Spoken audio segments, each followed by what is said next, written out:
Hello student, फिर से आपका स्वागत है लक्ष्य इंस्टीट्यूट लहर में। आइए फिर से आज आपको फिजिक्स के पार्ट 1 में चैप्टर नंबर 2 की ओर लेके चलते हैं। इसमें लिखा हुआ है जो चैप्टर अगला होगा स्थिर वैद्युत विभव एवं धारिता। सबसे पहले हम इसमें विभव के बारे में पढ़ेंगे, विभव की जितनी चीज़ें हैं। उसके बाद हम धारिता के बारे में। सबसे पहले हम इसका काम समझ लें, ये विभव का काम होता क्या है। विभव का काम है आवेश ले जाने वाला। क्या है? आवेश ले जाने वाला। ठीक। तो जब आवेश को ले जाया जाएगा, अगर आवेश कहीं पर स्थिर है तब तो जो है केवल वैद्युत क्षेत्र बना देगा, लेकिन विद्युत धारा प्रवाहित नहीं करेगा। जब ये आवेश चलेगा तो इसमें जो है धारा प्रवाहित होती है। ठीक है। तो विभव का क्या काम है? आवेश को ले जाना। ठीक है। तो सबसे पहले हम यही हेडिंग डालेंगे। इसमें लिखा हुआ है वैद्युत विभव। ये क्या होता है?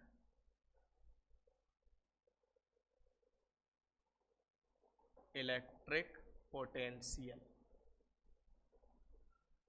ठीक। सबसे पहले देखिए, मान लिया हमने कहीं पर प्लस क्यू आवेश रख दिया। ये हमने किसी बिंदु ओ पर प्लस क्यू आवेश रख दिया। अब इसके चारों ओर क्या बन जाएगा? तुरंत इसके चारों ओर वैद्युत क्षेत्र बन जाएगा। ये हम आपको पहले चैप्टर में बता चुके हैं। ये वैद्युत क्षेत्र बन गया। ठीक। अब ये बिंदु हमने ओ मान लिया। अब यहां पर कहीं पर एक धन परीक्षण आवेश, इसे हम क्या कहते हैं? धन परीक्षण आवेश। ठीक। यहां पर रखा हुआ है। अगर हम इसे अनंत पर माने, कहां पर? अनंत पर।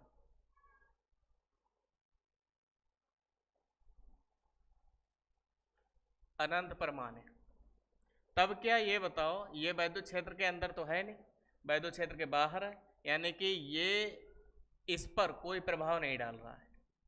अगर हम इसको पकड़कर इसके अंदर लाएं तो हमें कुछ ना कुछ तो कार्य करना पड़ेगा। ये क्या है? कार्य। तो इस कार्य तथा इस आवेश के अनुपात को ही क्या कहते हैं? वैद्युत विभव कहते हैं। कहां पर? जहां पर हम इसे पकड़कर लाए, मान लिया बिंदु ए पर लाए। तो अब ध्यान समझना, वैद्युत क्षेत्र के बाहर अनंत पर स्थित किसी आवेश को वैद्युत क्षेत्र के भीतर किसी बिंदु तक लाने में किया गया कार्य तथा उस आवेश के अनुपात को ही उस बिंदु पर वैद्युत विभव कहते हैं। यही इसका जो है सूत्र हो जाएगा। तो सबसे पहले हम क्या करेंगे? माना बिंदु ओ पर, इसकी परिभाषा अभी नहीं लिखा रहा है, केवल माना होना लिखा रहा है। माना बिंदु ओ पर धनावेश रखा है जिससे अनंत दूरी पर धन परीक्षण आवेश, धन परीक्षण आवेश प्लस क्यू नॉट रखा है, जिसे वैद्युत क्षेत्र में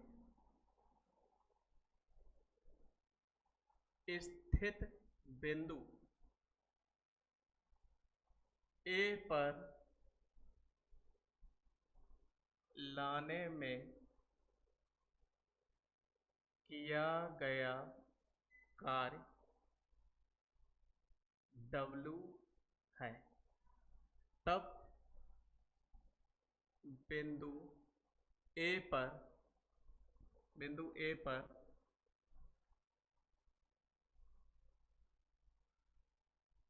उत्पन्न वैद्युत विभव क्या हो जाएगा? ये चित्र अलग है, ये चित्र जो है थोड़ा इधर बना देना। इसके बाद हम क्या लिखेंगे? वैद्युत विभव क्या हो जाएगा? V बराबर W अपॉन में क्यू नॉट। ठीक। अब हम क्या करेंगे, यदि क्यू नॉट का मान एक कूलाम ले लें, जिसका मान एक कूलाम होता है उसे हम कहते हैं एकांक, तो ये हो जाएगा एकांक आवेश। तब हमारे पास जो v की वैल्यू हो जाएगी, इसका तो मान एक हो गया, ये क्या हो गया W। अतः ये परिभाषा है मेन, ये हम दूसरे पेन से लिखेंगे ना, क्या है, अतः एकांक आवेश को वैद्युत क्षेत्र के भीतर, वैद्युत क्षेत्र के भीतर किसी बिंदु तक लाने में किया गया कार्य ही उस बिंदु पर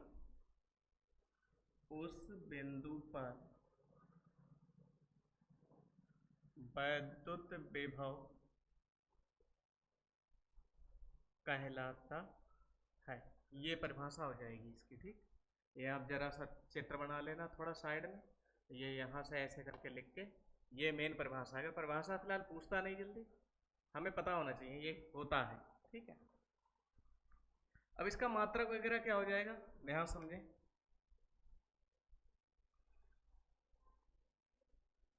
v कैसी राशि है, सबसे पहले हम दो चार नोट की बातें लिख लें। v नंबर 1, जो वैद्युत विभव होता है, वैद्युत विभव वो कैसी राशि है, अदिश राशि, अदिश राशि, ठीक। दूसरी बात, v का जो मात्रक होगा, ये चित्र बन गया होगा, थोड़ा हटा देना, समझो ऐसे। v का मात्रक जो होगा वो क्या हो जाएगा, w का मात्रक बटे q का मात्रक। w का मात्रक क्या होता है, जूल, और प्रति में आवेश का मात्रक होता है कूलम। इसी को हम कहते हैं वोल्ट, जूल प्रति कूलम या तो वोल्ट। एक और मात्रक हो जाएगा, वो भी अभी हम बताएंगे। तीसरी बात में हम क्या लिखे दे रहे हैं, इसकी विमा। v की जो विमा हो जाएगी, w की विमा होती है ml2 t-2, ठीक। थोड़ा नीचे ml2 t-2 बटे कूलम, यानी कि क्या हो जाएगी 80। इसे अगर हम सही से लिखेंगे तो ml2 t-2 पहले से ही है, t की पावर 1 ऊपर जाएगा, माइनस में हो जाएगा, तो ये माइनस का 2 और माइनस का 1, माइनस का 3। a की पावर 1 है, ये ऊपर जाएगा तो ये भी इनवर्स में चला जाएगा। अब इसके अकॉर्डिंग हम तीसरा मात्रक लिखते हैं, m मतलब मास, मास मतलब द्रव्यमान का, द्रव्यमान का क्या होता है किलोग्राम। l मतलब लेंथ, लेंथ मतलब लंबाई का मात्रक, तो लंबाई का मात्रक क्या हो जाएगा metre square. t for time, यानी इनवर्स में है तो ये प्रति जरूर लगा दो, टाइम मतलब कि सेकंड क्यूब, फिर से इनवर्स में है तो ये भी बटे में जाएगा, a फॉर यानी कि एम्पियर। तो इसके ये तीन मात्रक हुए, जूल प्रति कूलम, वोल्ट या किलोग्राम मीटर स्क्वायर पर सेकंड क्यूब पर एम्पियर। आप सबसे महत्वपूर्ण ये याद रखें, वोल्ट, ठीक है, ये याद रखना है। चलिए अगली चीज ये जरूर याद रखें, ये अदिश राशि है, क्यों, क्योंकि ये सदिश योग के त्रिभुज नियमों का पालन नहीं करता, इसलिए। चलिए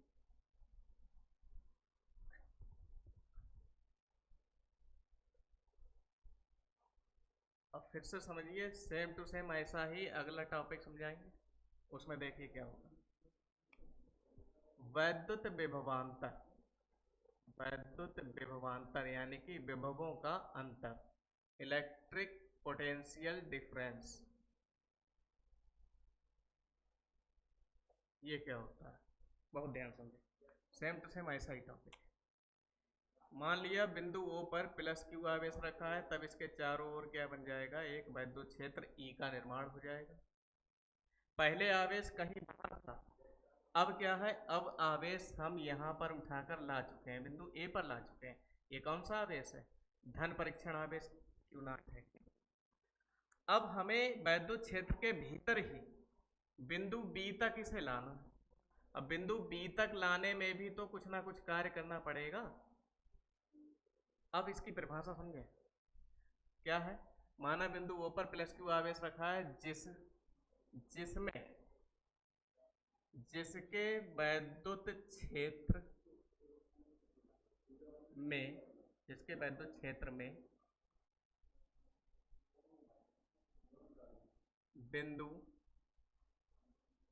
A पर धन परीक्षण आवेश Q0 रखा है, जिसे वैद्युत क्षेत्र में स्थित बिंदु B पर लाने में किया गया कार्य क्या है, W। तब बिंदु A व B के मध्य उत्पन्न वैद्युत विभवांतर।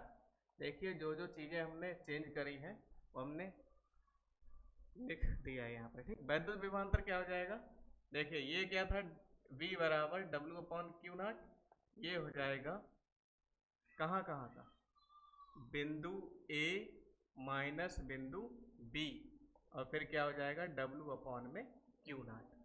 हम यहाँ पर VA माइनस VB बराबर लिख सकते हैं डेल्टा V, तो यहाँ पर हम इसे ये भी लिख सकते हैं डेल्टा V बराबर है W/Q0।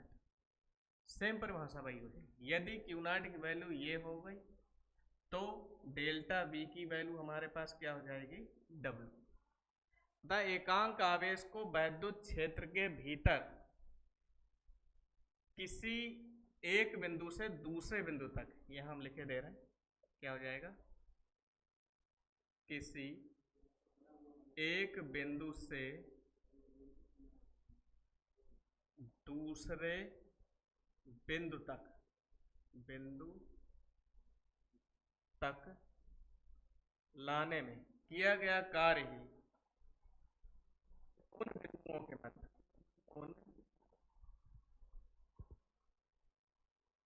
बिंदुओं के मध्य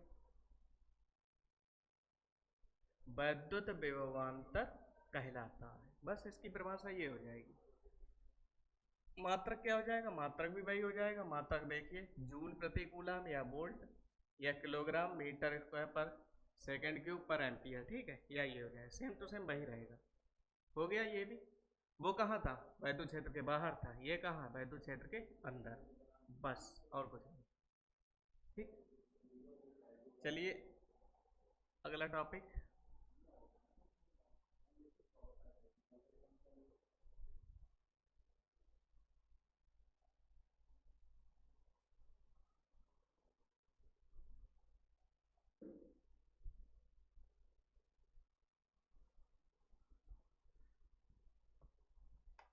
अच्छा कुछ नोट की बातें बता दें। नोट नंबर 1, वैद्युत विभवांतर कब होगा, वैद्युत विभवांतर तब होगा जब एक सिरे का तल ऊंचा हो और दूसरे सिरे का तल नीचा हो, यानी कि इसका तल क्या हो, उच्च तल, और इसका तल क्या हो, निम्न तल। जैसे हमने मान लिया 2 गिलास है, 2 गिलास में पानी भर दिया, ये ऊपर तक भर दिया और ये नीचे तक भर दिया, केवल ये उच्च तल का गिलास है, ये निम्न तल का है। इसे हमने अब किसी पाइप द्वारा जो है कनेक्ट कर दिया। अब पानी का बहाव उच्च तल से कहाँ की ओर जाएगा, निम्न तल की ओर, और ये कब तक जाएगा, जब तक दोनों के तल एक समान ना हो जाए। ऐसा ही चालकों में होता है, ये एक समान हो गया, तल बराबर हो गए, यानी कि विभव एक समान हो गया। जैसे हमारे पास ये पहला चालक है, ये दूसरा चालक है, इसका जो आवेश होता है अधिक है मान लिया, इसका आवेश हमने क्या मान लिया, इसका आवेश कम मान लिया। अभी तो ये ज़्यादा आवेश है और ये कम आवेश वाला है। जैसे ही हम इसे एक तार द्वारा कनेक्ट करेंगे तो आवेशों का वितरण इस वाले चालक से इस वाले चालक की ओर होने लगेगा, और ये तब तक होता रहेगा जब तक आवेश जो है बराबर ना हो जाए और इनका विभव भी एक समान ना हो जाए। ठीक, ये होता है वैद्युत विभवांतर को उत्पन्न होने के लिए। तो सबसे पहले हम क्या करेंगे, ये समझाने के लिए था केवल।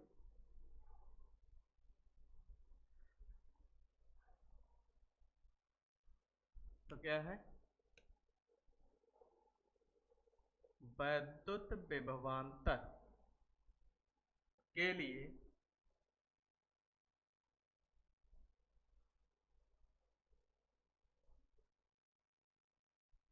तलों का या विभवों का तल, विभवों का तल भिन्न भिन्न होना चाहिए, भिन्न भिन्न होना चाहिए। ठीक, दूसरी बात, आवेशों का आवेश का स्थानांतरण जो होता है, स्थानांतरण सदैव कहाँ से कहाँ की ओर होता है, सदैव उच्च तल से निम्न तल की ओर होता है।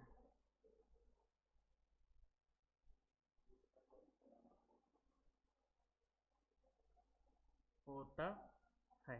ठीक, ये 2 पॉइंट याद रखना। अच्छा, अगली जो हेडिंग है, एक इलेक्ट्रॉन वोल्ट ऊर्जा।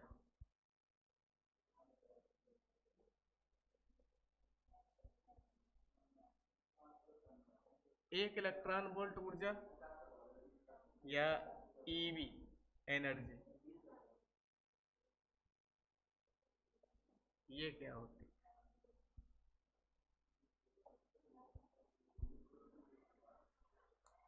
ये मान लिया कोई चालक है, इसमें क्या है, इलेक्ट्रॉन है, छोटे छोटे इलेक्ट्रॉन है मान लिया। ठीक, समझे ना? तो चालक से इलेक्ट्रॉन जब तक उत्सर्जित नहीं होंगे तब तक चालक में विद्युत धारा का प्रवाह नहीं होगा। ठीक है, तो किसी चालक से एक इलेक्ट्रॉन त्वरित कराने के लिए यानी कुदाने के लिए दिया गया 1 वोल्ट, दिया गया जो 1 वोल्ट होता है, या एक विभव पर इलेक्ट्रॉन को त्वरित कराने के लिए जिस ऊर्जा की आवश्यकता होती है उसी को हम क्या कहते हैं, इलेक्ट्रॉन वोल्ट ऊर्जा कहते हैं। क्या है,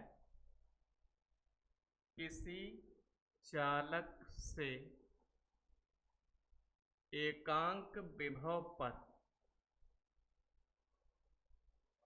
इलेक्ट्रॉन को त्वरित कराने के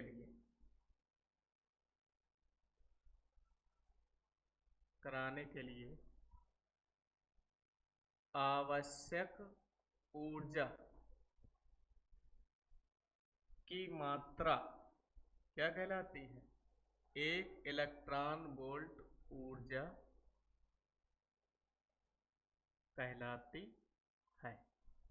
एक इलेक्ट्रॉन वोल्ट ऊर्जा होती किसके बराबर है, तो ये याद रखना आप, एक इलेक्ट्रॉन वोल्ट ऊर्जा जो होती है, हमेशा याद रखना, ये 1.6 गुणा 10 की घात -19 जूल के बराबर होती है, इलेक्ट्रॉन के आवेश के बराबर होती है। ठीक, ये ऊर्जा है इसलिए हमने यहाँ क्या लिखा है, जूल।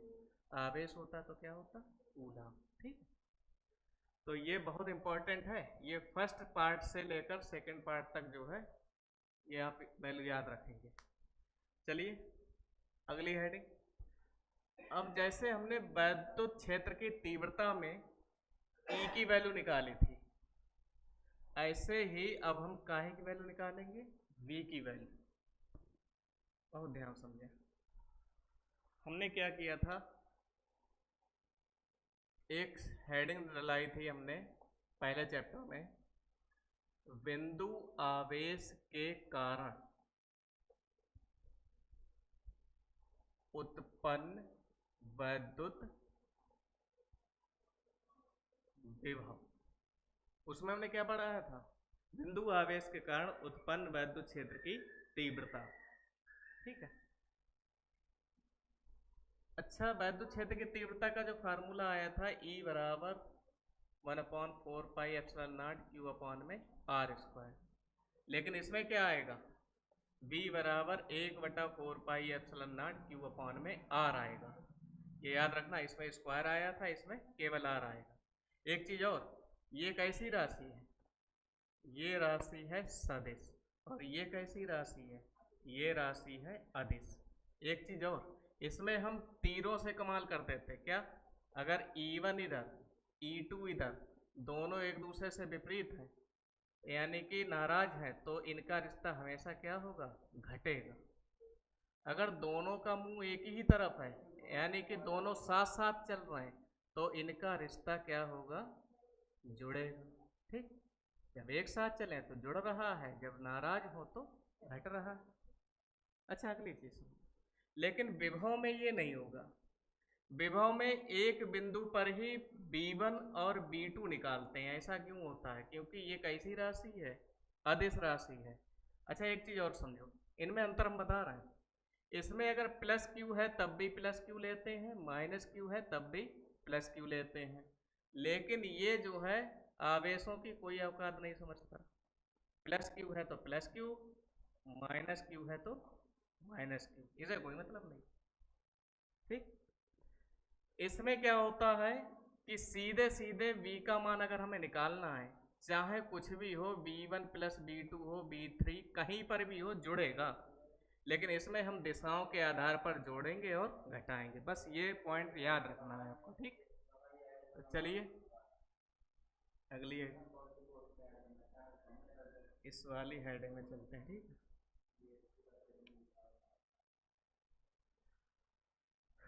मान लिया बिंदु O पर प्लस क्यू आवेश रखा है, जो अपने चारों R त्रिज्या का वैद्युत क्षेत्र बनाता है। मान लिया इससे अनंत दूरी पर, कहां पर? अनंत दूरी पर एक धन परीक्षण आवेश रखा हुआ है। अगर इसे अनंत पर ना मानकर बिंदु B पर माना जाए, समझिए बात, यहां पर वास्तव में है, लेकिन यहां पर हमने क्या करा? यहां पर माना है। यहां पर क्या करना है? ये बिंदु A है, यहां पर प्लस क्यू आवेश को लाना है। ये लिखेंगे नहीं, केवल हमारे हिसाब से आप समझिए। बिंदु O से B तक की जो दूरी है वो हमने क्या मान ली? x मान ली। और यहां से यहां तक की जो विस्थापन हमने माना है वो हमने क्या मान लिया? dx। ये क्यों माना? अभी समझाएंगे। ठीक, अब समझो। अब इसका माना फलाना जो भी हो, क्या हो जाए? माना बिंदु O पर एक प्लस क्यू आवेश रखा है, जिसके चारों ओर वैद्युत क्षेत्र E का निर्माण होता है। इस बिंदु O से अनंत दूरी पर प्लस क्यू आवेश रखा है, जिसे हम धन परीक्षण आवेश कहते हैं।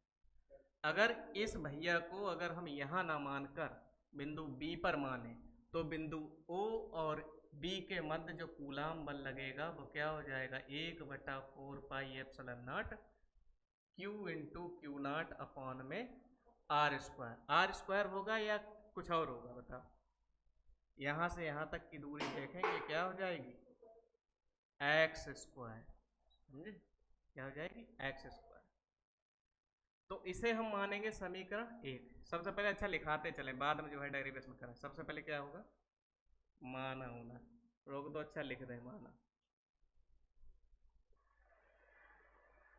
चलिए देखिए, जो अभी हमने बताया था वही सब यहाँ लिखाया है।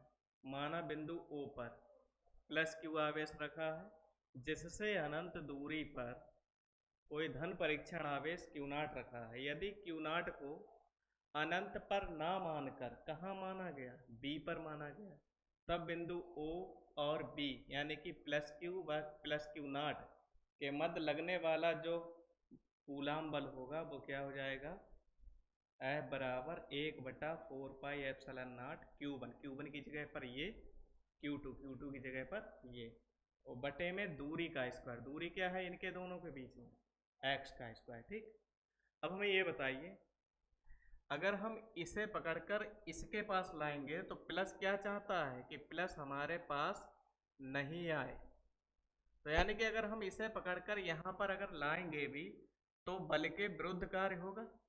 जो बल के विरुद्ध कार्य होगा वो कैसा होगा, हमेशा ऋणात्मक कार्य होगा। अगर ये माइनस होता तब तो हम इसे पास में लाते तो ये क्या कहता, हाँ ठीक ले आओ कोई बात नहीं, लेकिन ये भी क्या है, ये भी प्लस है, ये भी प्लस है, तो यहाँ पर बल के विरुद्ध कार्य होगा तो ये क्या कहेगा, कहाँ ले आए इसे। ठीक, तो चलिए अगली चीज इसमें हम क्या करते हैं,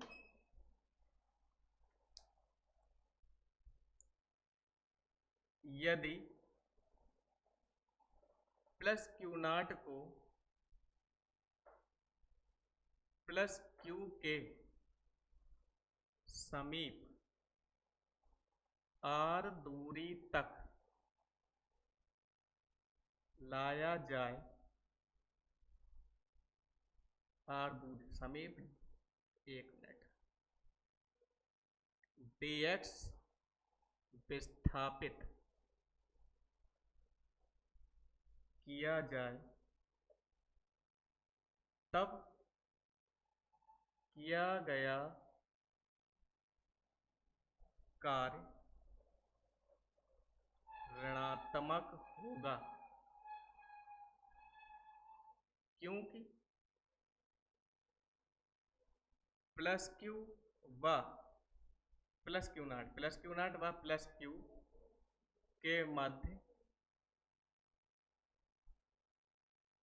प्रतिकर्षण बल उत्पन्न होगा, तब dx विस्थापन के लिए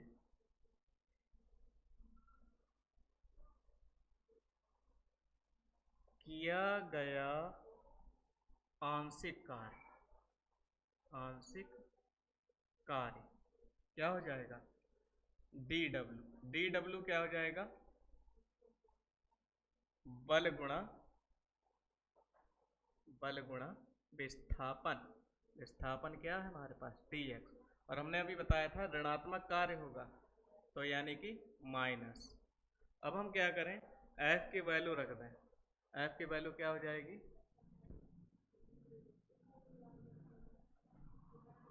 समीकरण 1 से f का मान रखने पर, जब हम f का मान रखेंगे तो dw बराबर आ जाएगा माइनस का 1/4 pi epsilon not Q into Q not upon में एक्स स्क्वायर, और फिर गुणा में क्या है, विस्थापन। अगर हम संपूर्ण कार्य निकालें तो कार्य जो किया गया है वो अनंत से r दूरी तक के लिए किया है। अब क्या करेंगे, संपूर्ण कार्य W के लिए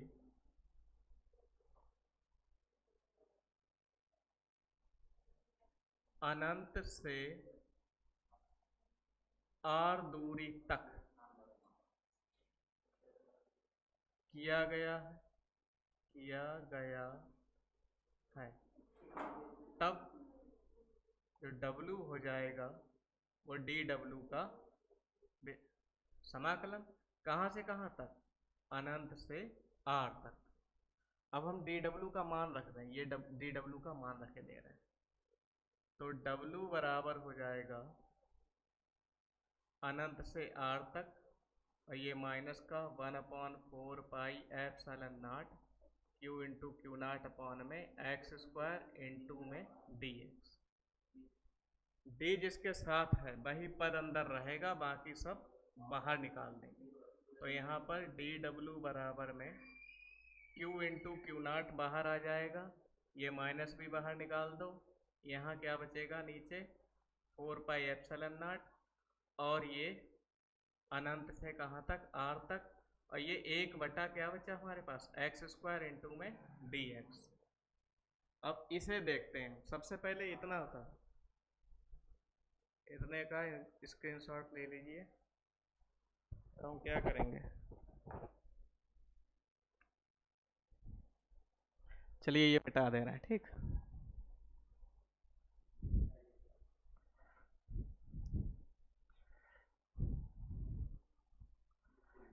अब इसके बाद देखिए,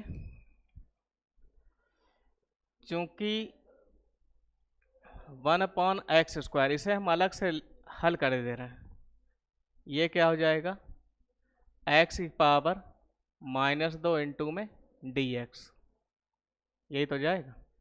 यहाँ से देखिए, इसलिए w बराबर जो हो जाएगा वो माइनस का q into Q naught upon में 4πε0। यहाँ से हमारे पास क्या हो जाएगा, अनंत से r, और ये r की पावर x की पावर -2 इंटू में dx। अब एक चीज़ देखिए, आपको ये फार्मूला किसी ने पढ़ाया होगा, x power n into D x, तो ये हो जाएगा x पावर n+1 और बटे में n+1। तो इसलिए हमारे पास जो x की पावर -2 है, इसमें क्या हो जाएगा, n की जगह पर है -2, तो x की पावर -2 + 1 और नीचे -2 + 1। जब हमारे पास ये वैल्यू आ जाएगी तो ये हो जाएगा, एक में से 2 जाएगा x पावर -1 और ये एक में से 2 जाएगा -1, या कुल मिला के इसे हम -1 या तो -1/x लिख सकते हैं, इस वाली वैल्यू को 1/x लिख सकते हैं। तो यहाँ पर हमने क्या लिख दिया, w बराबर माइनस का q इंटू क्यू नाट बटे में 4πε0, इसके पूरे की जगह पर हम क्या लिख सकते हैं, माइनस का 1/x, और लोअर लिमिट यहाँ, अपर लिमिट यहाँ। ये माइनस माइनस बाहर निकल जाएगा तो प्लस हो जाएगा, तो q इंटू क्यू नाट बटे में 4πε0, हमारे पास बचेगा 1/x, और ये lower limit to upper limit. अब इसका मतलब क्या होता है, लोअर लिमिट अपर लिमिट का, q into Q naught 4πε0, x की जगह पर पहले r रखते हैं, फिर माइनस लगा के x की जगह पर अनंत रखते हैं, और आपको पता होगा 1/अनंत की वैल्यू 0 होती है। तो यहाँ से w बराबर क्या हो जाएगा, q इंटू क्यू नाट बटे में 4πε0 1/r। ठीक, लेकिन हमें क्या निकालना, हमें तो निकालना है वैद्युत विभव। तो वैद्युत विभव के लिए हम क्या करेंगे,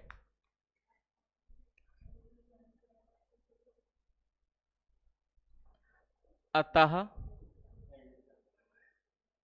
वैद्युत विभव V बराबर क्या होता है, W अपॉन में क्यू नाट। हम क्या करेंगे, W का मान रखने पर, जब हम W का मान रखेंगे तो V बराबर, W की वैल्यू क्या है हमारे पास, Q इंटू क्यू नाट बटे में 4πε0 1/r अपॉन में क्यू नाट। क्यू नाट से क्यू नाट कैंसिल हो गया, हमारे पास ये बचेगा 1/4πε0 और Q बटे R। यही होता है बिंदु आवेश के कारण वैद्युत विभव का व्यंजक। ठीक है, पॉज करना थोड़ी।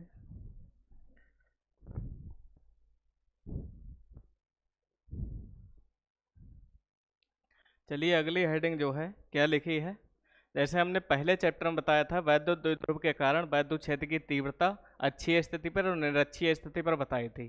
लेकिन अब हमें क्या बताना है, वैद्युत विभव बताना है, पहले अक्षीय स्थिति पर फिर निरक्षीय स्थिति पर। ये आपको पढ़नी नहीं है क्योंकि ये बहुत दिन की 12th से हट गई है। ठीक है, तो ये आपको जो है बिल्कुल भी नहीं पढ़नी। तो अक्षीय स्थिति क्या होती है, आपको हमने बताया था, ये एक द्विध्रुव है। क्या है, द्विध्रुव AB है। जो माइनस क्यू व प्लस क्यू आवेशों से मिलकर बना है, इसके मध्य बिंदु O से A की दूरी होती है L और B की दूरी भी क्या होती है L। अब इसकी अक्षीय स्थिति या तो इधर चले जाओ आप या तो इधर चले जाओ। तो इसके मध्य बिंदु O से अक्षीय स्थिति में R दूरी पर स्थित, कितनी दूरी पर? R दूरी पर स्थित कोई बिंदु क्या है? P, जहां हमें प्लस क्यू और माइनस क्यू दोनों आवेशों के कारण हमें परिणामी विभव जो है ज्ञात करना। उसमें क्या ज्ञात करना था? वैद्युत क्षेत्र की तीव्रता ज्ञात करनी थी।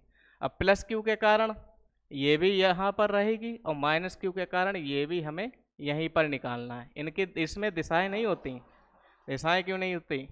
क्योंकि ये अदिश राशि है।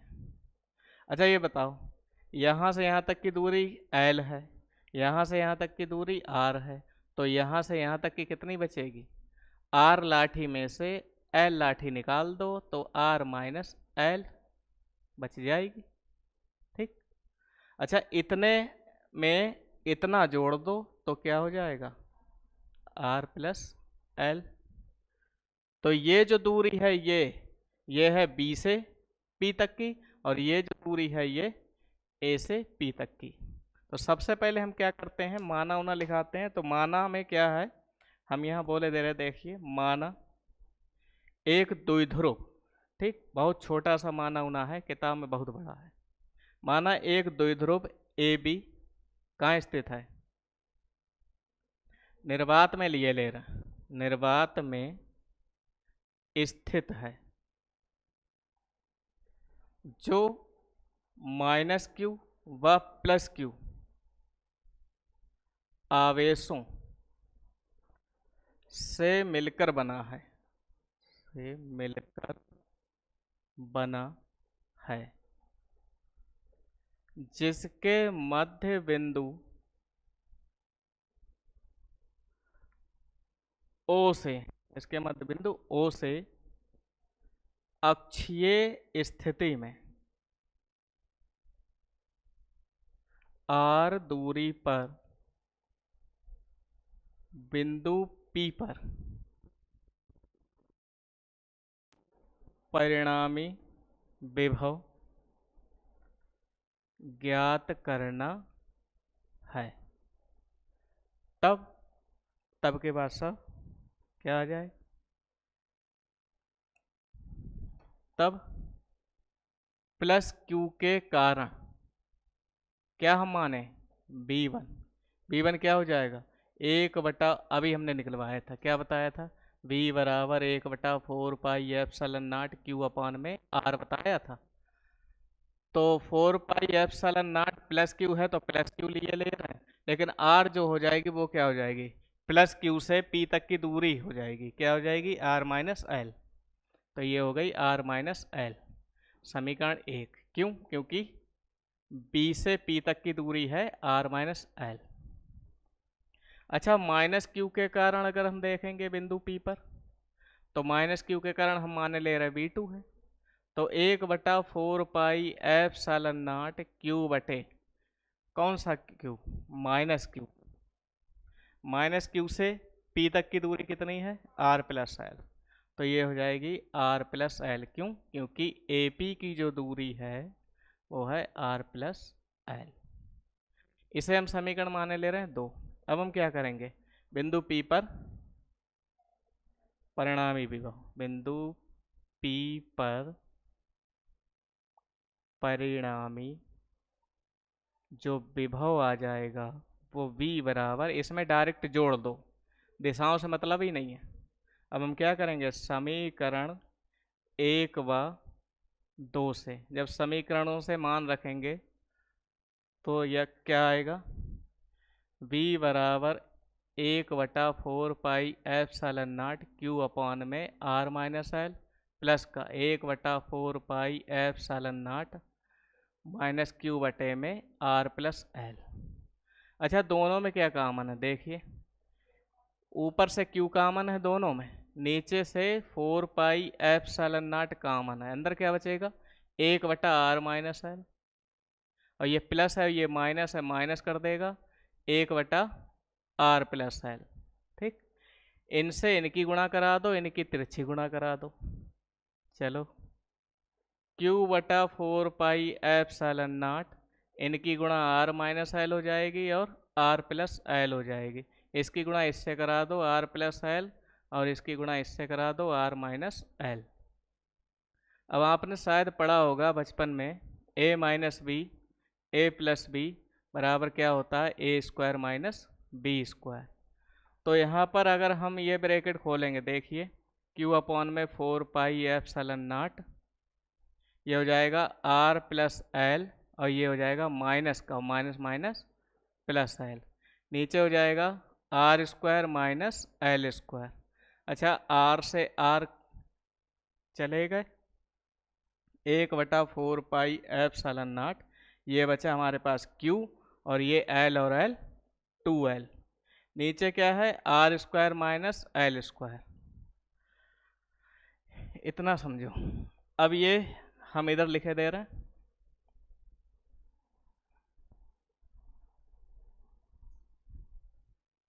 यहां से हमारे पास क्या रहेगा, 1/4πε0, q इंटू 2l होता है p, q इंटू 2l होता है p, ये p बटे में r² - l²। फिर से इसके लिए हम एक बात लिखते हैं, चूंकि r की तुलना में l का मान कम है, तब r² का मान,